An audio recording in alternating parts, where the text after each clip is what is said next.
Hey, good morning, friends. Today, my friends, is Wednesday, September the 17th, 2025, and the time now is 7:43 a.m.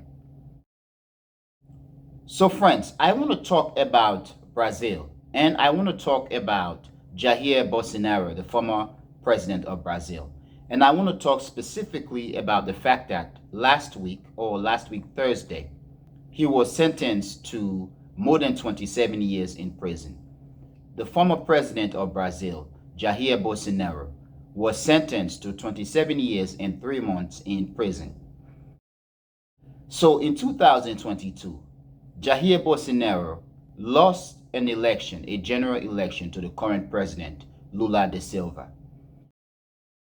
He lost the election, and members of his party or supporters, and it is said that he also masterminded the event. Just like what happened in the United States, members of Bolsonaro's party, members of his camp, supporters basically stormed the Brazilian government buildings, the Brazilian parliament, and so on, basically trying to overthrow or overturn the election result. So basically, this was a coup. This was a coup mastermind, according to the allegations or the evidence or evidences that were presented. That Bolsonaro mastermind the event, trying to overthrow or carried out a coup to overthrow Lula da Silva as a means to hold on to power. Now, this is a very interesting development because in recent months, we saw and we heard Donald Trump, the president of the United States, who is a friend, a good friend with Bolsonaro, basically imposing about 50% tariff on Brazil, basically stating that what Brazil is doing, persecuting Bolsonaro, was a witch hunt. And as a result, he imposed 50% tariff on Brazil, which in this case is very interesting, but it's disrespectful and stupid.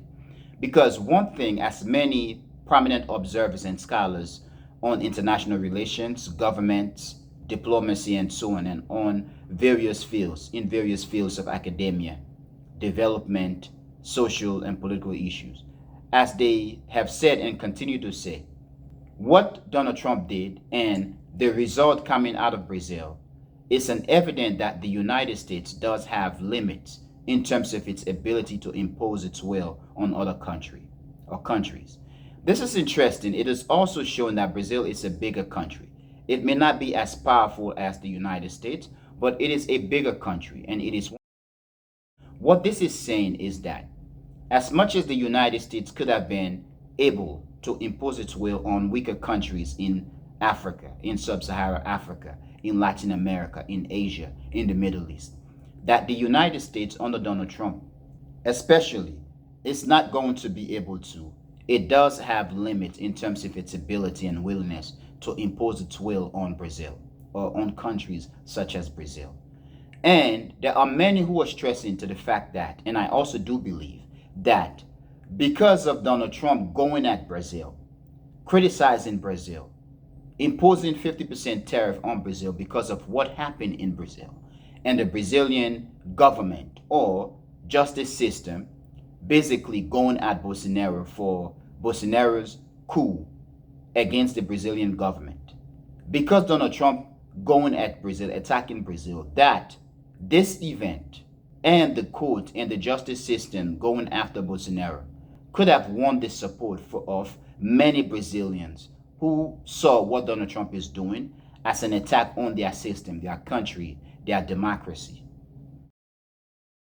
Donald Trump is biting more than he can chew. He is putting his hand into lots of things, putting his feet into lots of things, putting his feet into his mouth in terms of lots of events, topics that he or his government, his officials, do not have the ability to solve or the ability to cope with. Donald Trump has been through a lot of stuff recently. He got sick recently. He disappeared for a week. He reappeared and he looked terrible.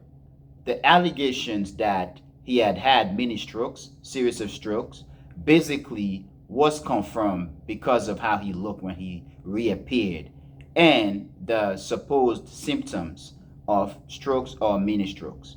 In recent days, there was an event basically on 9/11 commemoration when Donald Trump basically looked horrible. Part of his face looked like it was drooping.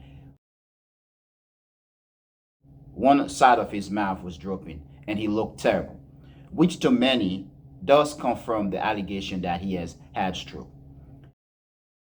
Also, friends, there is a situation relating to the plant in Georgia when an official, Republican official, basically snitch that the people in the plant were illegals, which turned out to be Korean worker from a company in South Korea who were in the United States to help train American workers. These guys were arrested and detained, and many, in fact, South Korea was supposed to be sending a plane or had sent a plane to get these guys out, these workers. And already I saw something yesterday that states that the United States under Donald Trump, Georgia under Donald Trump, has lost already about $12 billion because of Trump ICE raid on the plant, which basically detain, arrest, and or deport the Korean workers. And friends, this has also led to a divide, a tension between South Korea and the United States, a diplomatic tension. Recently, we had the assassination of Charlie Kirk by what many are saying, and the FBI is saying, is an American radical. Of course, they are trying to say that he is a leftist who has a partner who is a transgender person or whatsoever. However, friends, it is also being said that this guy, Tyler Robinson, the killer of Charlie Kirk, is a Republican, a registered Republican. Him, his parents, his grandparents, and so on. He is a Mormon. He is also of the Groyper group led by Nick Fuentes, a white supremacist Republican conservative member of the far right, and so on. After Charlie Kirk's assassination, Donald Trump gave a speech in the White House, remembering and talking about Charlie Kirk, basically expressing the idea that he is angry, he is unhappy about what happened to Charlie Kirk and blaming the left. However, Donald Trump didn't seem curious or mad or sad about the fact that Charlie Kirk was assassinated. So it is very interesting. And also there was a video that came out of a reporter asking Donald Trump question about Charlie Kirk, and he basically redirected the question and his answer toward the fact that he is supposed to be building a ballroom as part of the White House complex or whatsoever. So this is an interesting thing happening to and for Donald Trump. Now, friends, please forgive me for deviating. I just want to bring something, okay, for your consumption, something to just paint the picture of what Donald Trump is going through. Now, in terms of the situation with Brazil, Donald Trump and the former president of Brazil, Jair Bolsonaro, had been friends. In fact, there was a time when Bolsonaro recently went to the White House and he even brought to Donald Trump a Brazilian soccer or football uniform with number 10 and Donald Trump name, okay, in the back. Jair Bolsonaro's coup in Brazil following the 2022 election is also similar to what Donald Trump did following the 2020 election, in which Trump supporters basically stormed the congressional building, the Capitol building, trying to overturn the election of 2020. Donald Trump supporter even called for the execution, okay, of Mike Pence, the then Vice President of the United States. Donald Trump did not say anything much to basically rebuke, to condemn those people who did the insurrection and also called for the execution of Mike Pence. In fact, Donald Trump did pardon these guys, okay, who carried out the insurrection in the United States. So basically, if you look at it, what Bolsonaro did or his supporters did to what Donald Trump and or his supporters did in the United States is very much similar. It is similar. Perhaps many can argue that Bolsonaro's action may have been influenced by what Donald Trump or the Trumpers did to overturn the election in the United States. Now, friends, in terms of what happened in Brazil with Bolsonaro being sentenced to 27 years and 3 months in prison. Of course, Bolsonaro is not going to be going to prison at the moment. He is currently in the capital city under house arrest. It is said that the justices will have to publish their sentence, and then after that happens, Bolsonaro's process to being ushered to prison will start. Bolsonaro already have been banned from running for president, participating in election in 2027. Now, friends, in terms of Brazil prosecuting Bolsonaro and sentencing him to 27 years and 3 months in prison, my question here is, should Donald Trump be worried?